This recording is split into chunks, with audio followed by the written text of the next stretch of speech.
Bollywood hero Salman Khan కు మళ్లీ బెదిరింపులు వచ్చాయి. దానికి సంబంధించిన బ్రేకింగ్ చూస్తున్నాం. బాంబులతో సల్మాన్ ఖాన్ కారును పేల్చేస్తామంటూ వార్నింగ్ ఇచ్చారు దుండగులు. వర్లీలోని రవాణా శాఖ కార్యాలయానికి వాట్సాప్ మెసేజ్ వచ్చింది. దాంతో అధికారులు పోలీసులకు సమాచారం ఇచ్చారు.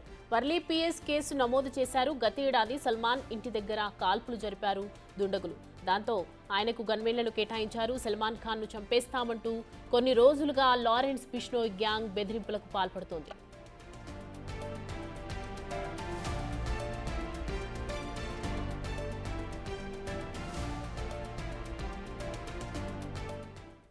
ఈ అంశానికి సంబంధించి పూర్తి డీటెయిల్స్ అందించడానికి మా ప్రతినిధి రానా జాయిన్ అవుతున్నారు.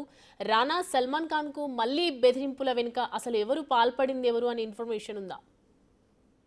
ముంబైలోని వర్లీ ట్రాన్స్పోర్ట్ డిపార్ట్మెంట్ కి ఇవాళ ఉదయం వాట్సాప్ నెంబర్ నుంచి నటుడు సల్మాన్ ఖాన్ ని కార్ లో బాంబు పెట్టి పేల్చేస్తామంటూ కూడా అక్కడ మెసేజ్ వచ్చింది. ఖచ్చితంగా ఆయన కూడా చాలా జాగ్రత్తగా ఉండాలంటూ కూడా దాంట్లో మెసేజ్ లో సారాంశం ఉన్నట్టుగా మనకు సమాచారం ఉంది. సో వెంటనే అలర్ట్ అయినటువంటి ట్రాన్స్పోర్ట్ డిపార్ట్మెంట్ సల్మాన్ ఖాన్ సంబంధించిన వ్యక్తిగత సిబ్బందికి, మేనేజర్ కి మెసేజ్ రూపంలో కూడా వాళ్ళు సమాచారం ఇచ్చారు. సమాచారం ఇచ్చిన తర్వాత వాళ్ళు కూడా అలర్ట్ అయినటువంటి నేపథ్యం అయితే కనపడుతుంది. ఇటీవల కాలంలో వరుసగా ఈ టైప్ ఆఫ్ మెసేజెస్ వస్తూనే ఉన్నాయి. గతంలో కూడా మనం కాల్ చూసాం. సల్మాన్ ఖాన్ ఎక్కడున్నా కూడా కాల్చి చంపేస్తాం, ఇప్పటికే షూటర్స్ కూడా మేము రెడీ చేస్తామని కూడా గతంలో ఒక వార్తలు కూడా వచ్చినటువంటి నేపథ్యం కనపడుతుంది. గతంలో పంజాబ్ సంబంధించిన ఒక సింగర్ సుజిత్ వాళ్ళైతే చనిపోయినప్పుడు అప్పుడు షార్ట్ షూటర్స్ గా పనిచేసినటువంటి వారు కూడా, ఆ గ్యాంగ్ లో వారు కూడా సల్మాన్ ఖాన్ ని చంపడానికి ప్రయత్నిస్తారంటే కూడా ఒక కాల్ కూడా వచ్చింది. అప్పట్లో కూడా అలర్ట్ అయినటువంటి పరిస్థితి కనపడుతుంది. అప్పటి నుంచి కూడా సల్మాన్ ఖాన్ కి పెద్ద ఎత్తున కూడా సెక్యూరిటీ అనేది వారు పెంచారు. దాంతోపాటు ఓర్లీ పోలీస్ స్టేషన్ నుంచి కూడా సెక్యూరిటీ అనేది పెంచినట్టుగా మనకు సమాచారం అవుతుంది. ఇప్పుడు ఏదైతే వాట్సాప్ కి నెంబర్ వచ్చింది కాబట్టి ఆ నెంబర్ ఆధారంగా ఇప్పటికే ఇన్వెస్టిగేషన్ ఆఫీసర్స్ వాళ్ళు ఇన్వెస్టిగేషన్ చేస్తున్నారు. సో వాళ్ళ యొక్క ఆకతాయాలు చేశారా లేకపోతే కావాలని చేశారా ఏంటి, ఒకవేళ సల్మాన్ ఖాన్ చెప్పాలనుకుంటే డైరెక్ట్ వారి కుటుంబ సభ్యులకి కానీ లేకపోతే ఆయన ఫోన్ నెంబర్ కానీ వాళ్ళ మేనేజర్ కానీ ఏదో రూపంలో కూడా వాళ్ళు మెసేజ్లు పంపించడానికి అవకాశం ఉంది. కాకపోతే ఆర్టీఐ డిపార్ట్మెంట్ ని ఎందుకు ఎంచుకొని వాళ్ళు అక్కడికి మెసేజ్ పెట్టాల్సి వచ్చిందన్న అంశం పైన కూడా దర్యాప్తు చేస్తున్నటువంటి నేపథ్యం అయితే కనపడుతుంది. సో ఇట్లా వరుసగా అతనిపై ఇట్లా థ్రెటనింగ్ కాల్స్ వస్తున్న నేపథ్యంలో ఇప్పటికే అతని ఇంటి చుట్టూ దాదాపు 300 సీసీ కెమెరాలు కూడా ఏర్పాటు చేశారు.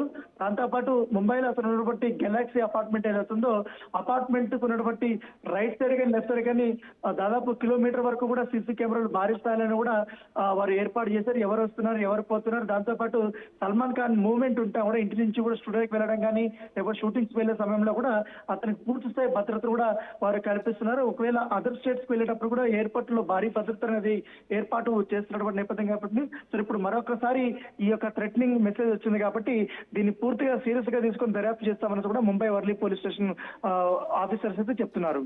అయితే రానా, సల్మాన్ ఖాన్ దీనికి సంబంధించి ఏమైనా స్పందించారా? సో మెసేజ్ వచ్చి దాదాపు 20 నిమిషాలు మాత్రమే అవుతుంది. ఇప్పటి వరకు అయితే ఆయన అయితే ఎటువంటి రెస్పాన్స్ అయితే లేదు. సో కేవలం వారి వ్యక్తిగత సిబ్బందికి మాత్రమే ఈ యొక్క సమాచారం ఇచ్చినట్టుగా మనకు సమాచారం అవుతుంది. సో మొదట్లో గతంలో కూడా అతనికి ఈ థ్రెటనింగ్ కాల్స్ వచ్చినప్పుడు కానీ ఈ థ్రెటనింగ్ మెసేజ్లు వచ్చినప్పుడు కూడా ఆయన పెద్దగా స్పందించలేదు. ఎందుకంటే గవర్నమెంట్ నా సెక్యూరిటీ చూసుకుంటుంది అనేది ఆయన ధీమాలో ఉన్నాడు కాబట్టి సో దీంట్లోనే ఉన్నాడు. దాంతోపాటు ఇటీవల ఆయన సినిమా కూడా రిలీజ్ అయింది, అది కూడా ఫ్లాప్ అయింది, సికిందర్ సినిమా. సో ఈ నేపథ్యంలో ఇప్పుడు ఆయన అప్పటి నుంచి కూడా తన ఫామ్ హౌస్ లోనే ఎక్కువగా ఉన్నాడు. గెలాక్సీ అపార్ట్మెంట్ కూడా పెద్దగా రావట్లేదని కూడా తెలుస్తుంది. సో అక్కడ ఉన్నటువంటి ఫామ్ హౌస్ దగ్గర కూడా భారీ సెక్యూరిటీ అయితే ఏర్పాటు చేశారు. Right Rana, thanks for the updates.